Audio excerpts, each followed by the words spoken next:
All right, here we go with objective 37, solving systems of linear equations by elimination. So far we've talked about solving systems by graphing, we've talked about solving systems by substitution, and we're going to add one more tool in our arsenal of solving by elimination. So in order to solve by elimination, I'm going to write out the procedure and we're going to take a look at this example at the same time. So step one in our procedure is to line up your like terms underneath each other.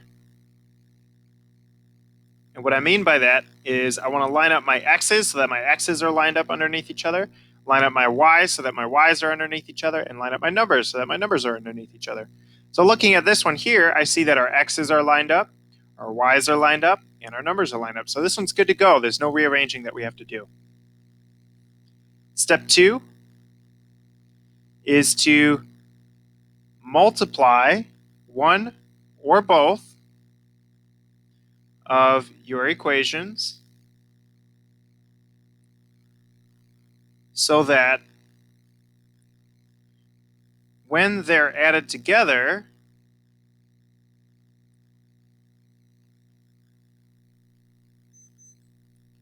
one variable will cancel.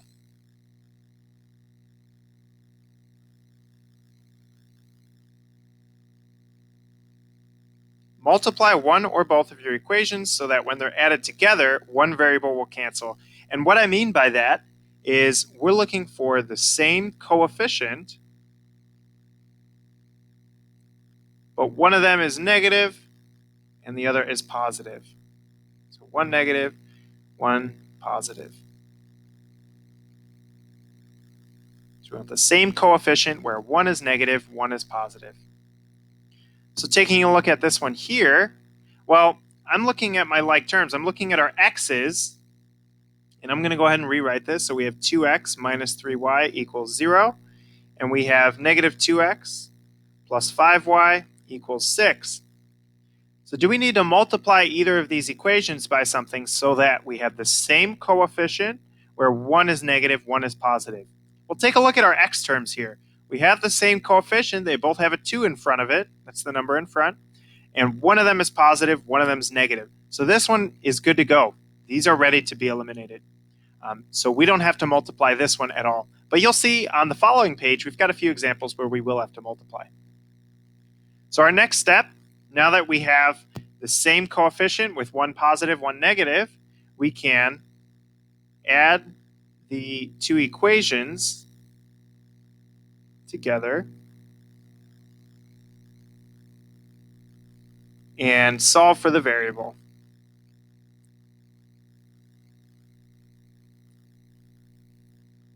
So step 3, add the two equations together and solve for the variable. So let's take our two equations and we're going to add them together. And we're going to just add just like we would just straight down. So we have 2x plus negative 2x. Well, these cancel, right? That's the whole point of the elimination method.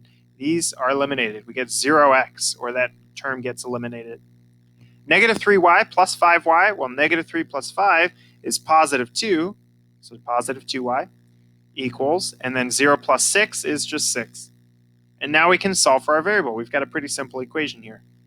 We're going to divide both sides by 2, and we have y equals 3. So now we solve for y. Our last step is just kind of like what we did in our previous objective in substitution. We are going to substitute your answer for the first variable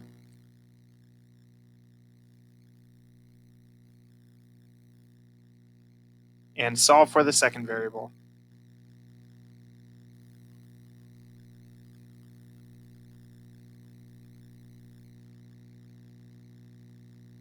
And just like in the previous objective, you can substitute it into either one of the original equations. So let's take our answer, y equals 3, and we're going to plug it into either one of these. You can choose which one you want. I'm just going to choose the first one. So we have 2x minus 3y. Well, y is 3 equals 0. So now we have negative 3 times 3 is negative 9. We'll bring down our 2x and our 0. Next step, we add 9 on both sides. So we have 2x equals 9. And then to solve for x, we divide both sides by 2. So we have x equals, this doesn't reduce, so it's just left as 9 halves. So now the solution to this system as an ordered pair is x comma y, or 9 halves comma 3. And that's our solution. Let's try a few more. Go ahead and flip the page.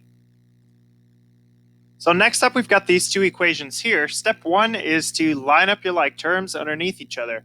So I'm lining up our x terms, lining up our y terms, and then our numbers. So it looks like everything is lined up, especially even the equal sign is also lined up. So everything is lined up, so we're good there. Step 1 is done. Step 2, multiply one of your equations so that when they're added together, one variable will cancel. So we're looking for the same coefficient where one is negative, one's positive. Well, right now, I see that none of these coefficients are the same.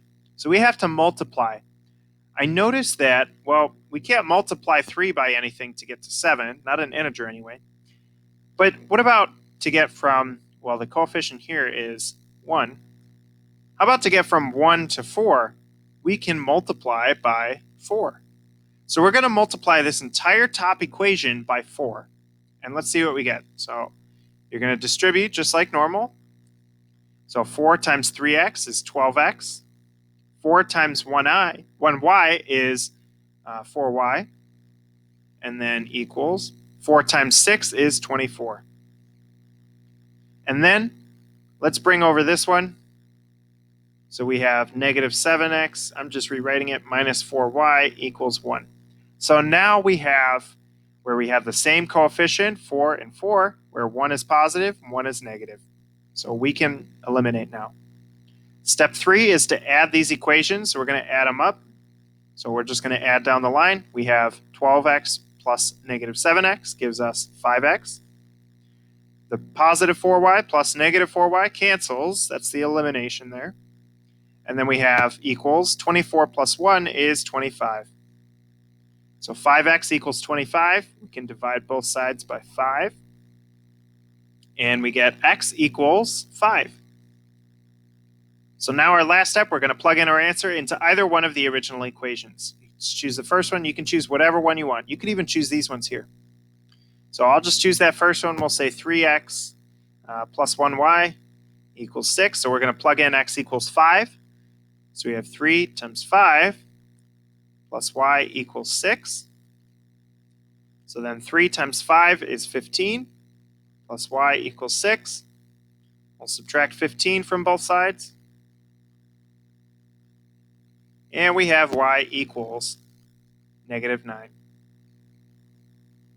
And then our solution as an ordered pair is x comma y, so 5 comma negative 9. All right, let's try one more. So here we have these two equations here. Step 1, we want to align our terms. So we've got our x's lined up, y's lined up, our equals lined up, and our numbers lined up. So we're good there. Step 2, we want to multiply one of the equations. We want to get the same coefficient where one is negative, one's positive. I don't see that we have that here. This is positive 2, positive 3. Those are the same, both positive, so we got to do something with that. Or these are both negative, we got to do something with that. But none of the coefficients are the same, so we got to multiply one or both of the equations. Well, let's take a look at our x terms. I noticed that the coefficients are 2 and 3. So I noticed that, well, we could get both of these up to 6, right? 6 is the least common multiple of 2 and 3. So we can get them both up to 6. Well, in order to get 2 to 6, we have to multiply by 3. And in order to get from 3 to 6, we got to multiply by 2. So that deals with the coefficient, but we got to have one negative, one positive. So we'll say we'll multiply by negative 2. Could you say negative 3 and positive 2? You sure could. You're going to get the same answer. So let's go ahead and multiply those out. So 3 times 2x gives us 6x. 3 times negative 3y gives us negative 9y. And then 3 times 4 gives us 12. And then over here, negative 2 times 3 gives us negative 6x. Negative 2 times negative 5 gives us positive 10y. And then we have negative 2 times positive 5 gives us negative 10. So be careful with those signs. Step 3, we're just going to add up our equations. So here, notice what happened when we multiplied. We chose these numbers so that our x terms would cancel out, so that they would be eliminated. So see, those are eliminated. And then we have negative 9y plus 10y gives us positive 1y, or just y. And then we have 12 plus negative 10 gives us positive 2. So we get y equals 2.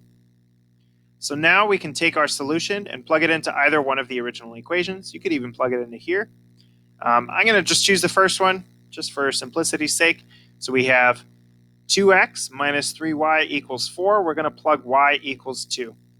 So we have 2x minus 3 times 2 equals 4. So we have 2x minus 6 equals 4. Add 6 to both sides. And we have 2x equals 10. And then one more step, we're going to divide both sides by 2, and we get x equals 5. So as an ordered pair, we have 5, 2. That is the solution. So notice on the first page, sometimes you don't have to multiply by anything. It's just ready for elimination. Sometimes you have to multiply by one of the equations by a number, and sometimes you got to multiply both of the equations by a number. All right. A quick trick on this one is you can always use the least common multiple of 2 of the coefficients. All right. We're going to get a whole lot of practice on this. So we've learned solving systems by graphing, by substitution, and now by elimination. So we can solve these systems all day. All right. Have a great day, everyone. We'll see you tomorrow.